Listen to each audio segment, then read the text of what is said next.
dia. Acertar o relógio com esse tal de confuso horário de Brasília não é fácil. Lá já são 9 horas, 1 minuto, quase 9 horas e 2 minutos. Mas bom dia. E que possamos mais uma vez estar agradecendo a oportunidade que nos é dada por Deus nosso Pai, o apoio direto e indireto, né, de todos os irmãos espirituais, e graças a Jesus estamos aqui para estarmos estudando um pouquinho por dia, os minutinhos que podem ser para nós muito assim importantes, às vezes até mais do que a gente imagina, e também o Evangelho, que não podemos deixar jamais de perder nossa fé e de estarmos aqui juntos recordando e aprendendo. Vamos então dar prosseguimento hoje no Livro dos Espíritos, na questão 21, que ainda vai falar sobre chegando aqui, questão 21. Pronto, aqui está. Dando continuidade nos elementos gerais do universo, capítulo 2, conhecimento do princípio das coisas, onde nós paramos ontem, foi na questão 20. Hoje vamos então dar continuidade na questão 21, tá bom? Vamos lá então. Questão 21, ela fala assim: na verdade nós já estamos no Espírito e Matéria, que é o item 2 dos elementos gerais do universo. A matéria existe desde toda a eternidade como Deus, ou foi criada por Ele num certo momento? Como eu disse, as perguntas parecem que são assim meio bobinhas, mas esse é o método que Kardec pergunta como se fosse a própria humanidade, todos com as suas dúvidas, pelo mais simples, para a gente poder ter uma noção. Então ele pergunta de uma forma bem singela, né? Se a matéria existe desde toda a eternidade, sempre existiu, ou se ela foi criada por Deus em algum certo momento. A pergunta é a seguinte, a resposta: só Deus sabe. Há, entretanto, uma coisa que a vossa razão vos deve indicar, é que Deus, modelo de amor e de caridade, jamais esteve inativo. Qualquer que seja a distância a que possais imaginar o início da sua ação, podereis compreendê-lo um segundo na ociosidade?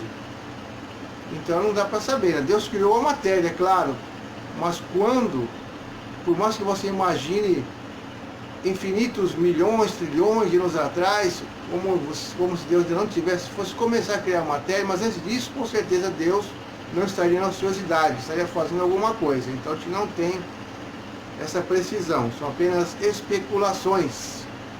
Questão 22. Define-se geralmente a matéria como aquilo que tem extensão, pode impressionar os sentidos e é impenetrável. Essa definição é correta? Perguntou Kardec aos espíritos. Do nosso ponto de vista, ou seja, do vosso ponto de vista, os espíritos respondendo para nós, sim, porque só falais daquilo que conheceis. Porque nós sabemos que na escola te aprenderam que matéria é tudo que existe e ocupa lugar no espaço. Essa é a definição científica antiga da matéria. Agora tem uma definição mais moderna, né? Então, ela pode ser, por exemplo, a matéria tão etérea e tão sutil que não produza nenhuma impressão nos vossos sentidos. Entretanto, será sempre matéria, embora não sejais para vós. Daqui a gente tem a seguinte conclusão, que o plano espiritual, o mundo sutil, aquele que a gente não enxerga, apesar de ser assim invisível para nossos olhos, continua sendo matéria, uma matéria bem suave, bem etérea, que a gente não consegue perceber com nossos sentidos, mas quando estiver fora do corpo, em desdobramento, ou já voltando para a parte espiritual, desencarnado, ou então o estado normal dos espíritos, para eles ainda isso é o que? Matéria. Inclusive para eles conseguem tocar, sentir, ver tudo ali com os olhos do espírito, porque ainda é matéria. Não é para nós encarnados, mas para eles é. Bom dia quem chegou agora, quem chegou antes, quem colocou ali o seu positivo. Vi mais um subindo aí. Bom dia, meus irmãos. Vamos continuando então, falando do espírito e matéria. Questão 21, 22, agora vamos para 22A. Que definição podeis dar da matéria? Isso Allan Kardec perguntando qual definição que o Espírito poderia dar da matéria para nós. A matéria, definição espiritual. A matéria é o liame que escraviza o Espírito. É o instrumento que ele usa e sobre o qual, ao mesmo tempo, exerce a sua função. Liame é a ligação, é uma energia que prende o Espírito à matéria. Então, da mesma forma que o Espírito é preso à matéria durante sua encarnação, ele precisa da matéria para evoluir, porque só assim ele vai conseguir agir no mundo das formas, ou seja, nos planetas, na parte física, na Terra, por exemplo. Então, comentário de Kardec, da 22A. De acordo com isto, pode dizer que a matéria é o agente, o intermediário, com a ajuda da qual e sobre o qual o Espírito atua. Bom, mais uma. O que é Espírito? É assombração? É aquela coisa que passa, que alguém fala, passou uma coisa por mim. Espírito é o quê? É o princípio inteligente do universo. O Espírito é o princípio inteligente do universo. E 23A, qual a sua natureza íntima? Para nós aqui, não é fácil analisar o Espírito na linguagem humana, na vossa linguagem. Para vós, ou para nós, ele não é nada, porque não é coisa palpável, mas para nós é alguma coisa. Ficai sabendo, nenhuma coisa é o nada, e o nada não existe. Só para fazer aqui uma observação, quando fala de espírito, não está falando o fantasma, o perispírito, que é o corpo igual ao nosso, mas sim a essência primeira, a luz, como a gente fala, a imagem e semelhança de Deus. Porque o perispírito, que a gente não vê, ainda é matéria. A matéria é sutil, mas é matéria. A pergunta aqui é o que é espírito, né? E a 24. Espírito, então, é sinônimo de inteligência? A inteligência é um atributo essencial do espírito, mas um e outro se confundem num princípio comum, de maneira que para vós, ou para nós, são uma e a mesma coisa. Vamos olhar para o relógio, 9:09, mais um minutinho ainda. Então, para nós, se confunde espírito com inteligência, mas na verdade a inteligência é um atributo do espírito que vai adquirir de acordo com as suas experiências, porque nós sabemos bem que o espírito é criado simples e ignorante por Deus, todos iguaizinhos. Aí vão começar a sua caminhada, vão passar pelo mundo primitivo, vão começar a trabalhar os seus instintos, até conseguir chegar no livre-arbítrio, porque o espírito bruto mesmo, quando começa as suas primeiras encarnações, ele só tem instintos, não tem nem o livre-arbítrio. Depois que ele começa a atingir intelectualidade, um pouco da moralidade, ele vai ganhar o seu livre-arbítrio para poder começar a ter responsabilidade sobre suas ações. Então, o homem da caverna, o ogro, o Shurek lá que está só matando para comer, se escondendo da chuva, sobrevivendo, ele ainda não tem o livre-arbítrio. Só depois começa a se entender como ser pensante, aí ele começa a adquirir o quê? O desenvolvimento da sua inteligência. Aí ele passa a ter o livre-arbítrio. Então, vamos parar aqui na 25. Vamos a 25A. Por quê? Porque o Evangelho hoje é o finalzinho da nova era. Então dá para ler belezinha. Mas vamos fazer já já. Então a 25A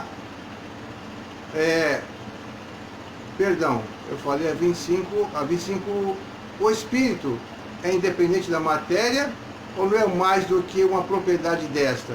Como as cores são propriedade da luz e o som uma propriedade do ar? Resposta: são distintos, mas é necessária a união do espírito e da matéria para dar inteligência a esta. Então, o espírito precisa da matéria para a matéria se tornar assim inteligente. Na verdade, não é inteligente, é a matéria, mas sim o espírito que vai dominá-la. E a 25A para terminar agora, esta união é igualmente necessária para a manifestação do espírito?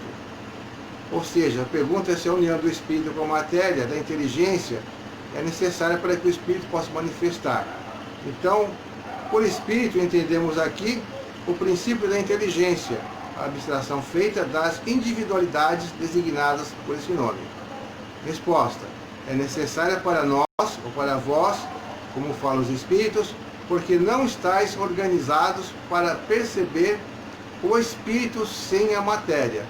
Vossos sentidos não foram feitos para isso. Ou seja, a humanidade, de uma forma geral, só vai perceber o Espírito se estiver junto com a matéria.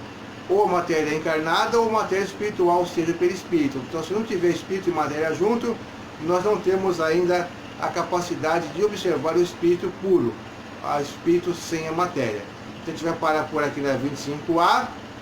Qualquer coisa vocês comentem aí, se ficou alguma coisa muito rápida, a gente volta amanhã, fala alguma coisinha, não tem problema.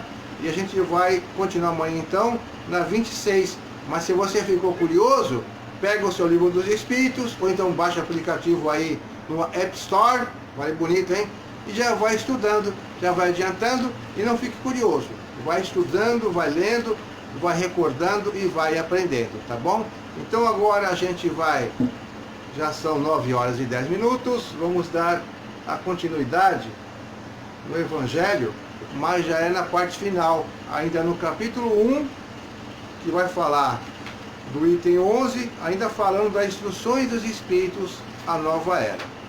Evangelho é sempre Evangelho. Qualquer trecho que você leia do Evangelho, você vai ter com certeza a alusão a Jesus, vai ter a lembrança da sua necessidade, da sua reforma íntima, do seu comportamento cada vez melhor, para você mesmo se sentir melhor.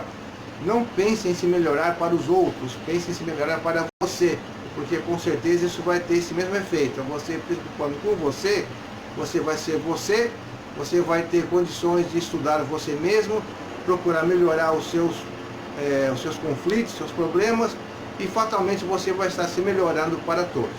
Então, continuando aqui, capítulo 1, Evangelho segundo o Espiritismo, não vim destruir a lei, instrução dos Espíritos, a nova era, agora a terceira mensagem que fala sobre o mesmo assunto. Então, é o item 11. Santo Agostinho é um dos maiores divulgadores do Espiritismo. Manifesta-se quase por toda parte. Temos a razão disso em sua vida de grande filósofo cristão. Ele pertenceu a essa vigorosa falange de pais da Igreja, aos quais a cristandade deve seus mais sólidos alicerces. Como muitos, foi arrancado do paganismo, melhor dizendo, da impiedade mais profunda, pelo brilho da verdade. Quando, em meios a seus excessos, sentiu em sua alma essa estranha vibração que o trouxe de volta a si mesmo. Ele fez compreender que a felicidade estava alhures e não nos prazeres enervantes e fugitivos. Quando, enfim, sobre a sua estrada de Damasco, ouviu ele também a santa voz lhe gritar: Saul, Saul, por que me persegues? Exclamou: meu Deus, perdoai-me, eu acredito, eu sou cristão. Ele está fazendo uma alusão, uma comparação a Paulo de Tarso, né? Porque quem foi na estrada de Damasco foi Saulo, que se converteu em Paulo. Aqui é uma parábola, né? Uma comparação, como se a estrada de Damasco significasse um momento do chamado que você despertou, tá bom? A gente lendo rápido pode se confundir. Então, desde cedo, Santo Agostinho tornou-se um dos mais firmes defensores do Evangelho. Pode-se ler nas confissões notáveis que nos deixou esse eminente espírito as palavras do mesmo tempo características e proféticas que pronunciou após ter perdido Santa Mônica. Não vou fazer comentário indiscreto nem fofoca não, pode deixar. Ele era da pavirada, como ele está falando aqui.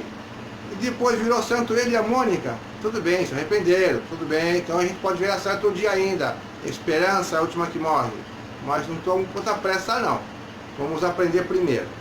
Estou convencido de que minha mãe voltará. Isso falando de Santo Agostinho, né? Visitar-me e me dar conselhos. Olha como ele já tinha toda a visão já espírita. Santo Agostinho, a mensagem foi passada em 1863. Tenho certeza que minha mãe virá visitar-me e me dar conselhos, revelando-me o que nos espera na vida futura. Que ensinamento dessas palavras e que previsão brilhante da futura doutrina.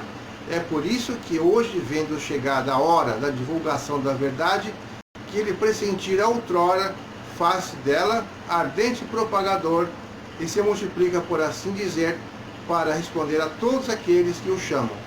A mensagem foi dada por Erasto, discípulo de São Paulo, Paris, 1863. Você pode perceber que Santo Agostinho tem muitas mensagens atribuídas a ele no Evangelho e na doutrina espírita. A nota aqui de Kardec. Santo Agostinho vem, então, derrubar aquilo que ergueu? Ou seja, ele era da Igreja Católica, veio se apresentar tão frequentemente na doutrina espírita, ou na sua formação? Resposta: seguramente não, mas como tantos outros, vê com os olhos do Espírito o que não via como homem. Sua alma livre entrevê novas claridades, compreende o que não compreendia antes. Novas ideias revelaram-lhe o verdadeiro sentido de certas palavras, quando na terra julgava as coisas segundo os conhecimentos que possuía, mas quando uma nova luz se fez para ele, pôde julgá-las com maior sanidade. Foi assim que teve de voltar atrás sobre sua crença a respeito dos espíritos íncubos e súcubos e sobre o anátema que tinha lançado contra a teoria dos antípodas. Agora, se o cristianismo lhe parece em toda a sua pureza, pede, sob certos pontos, pensar de forma diferente de quando vivo, sem deixar de ser o apóstolo cristão. Pede, sem renegar sua fé, fazer-lhe o propagador do Espiritismo, porque vê nele o cumprimento das coisas preditas. Proclamando-o, hoje não faz mais do que nos levar a uma interpretação mais sã e mais lógica dos textos. Ocorre o mesmo a outros espíritos que se encontram numa posição análoga. Espíritos íncubos e súcubos. Eu vou fazer um vídeo no YouTube, assim que eu tiver um tempinho mais, dando mais uma explicação, porque essa é a crença da Igreja Católica, né? E também fala aqui a teoria dos antípodas. Palavra, vou fazer um vídeo. Só para adiantar, espíritos íncubos e súcubos seriam os obsessores sexuais, espíritos que vêm tirar uma casquinha da gente quando está dormindo. Isso é assim, de uma forma geral. Mas vou fazer uma análise mais detalhada, um estudo, e não aqui no Evangelho, só se vocês quiserem no Evangelho. E vamos preparar um vídeo para o canal do YouTube para poder falar um pouco sobre isso, tá bom? Para desmistificar, porque a gente acredita naquilo que a gente sabe por estar aqui na Terra, como foi passada essa nota. Depois que a gente desencarna, demora um tempinho para poder enxergar com os olhos do Espírito e ver que às vezes não é bem como a gente imaginava, tá bom? Então, muito obrigado a todos vocês por terem participado do mais um Evangelho. Já são 9h20, me alonguei um pouquinho, joguei o telefone lá, o relógio. E a gente possa então ter um dia de paz, de alegria, de amor, de harmonia. E de vez em quando pega o livro dos Espíritos, pega um livro da codificação, um livro de outra ciência, e estuda um pouquinho, porque nós só vamos levar dessa vida para a espiritualidade o que tiver em nosso conhecimento, nossa intelectualidade e o nosso sentimento, tá bom? Bom dia mais uma vez, fique com Jesus e até amanhã. Muito obrigado, muita paz.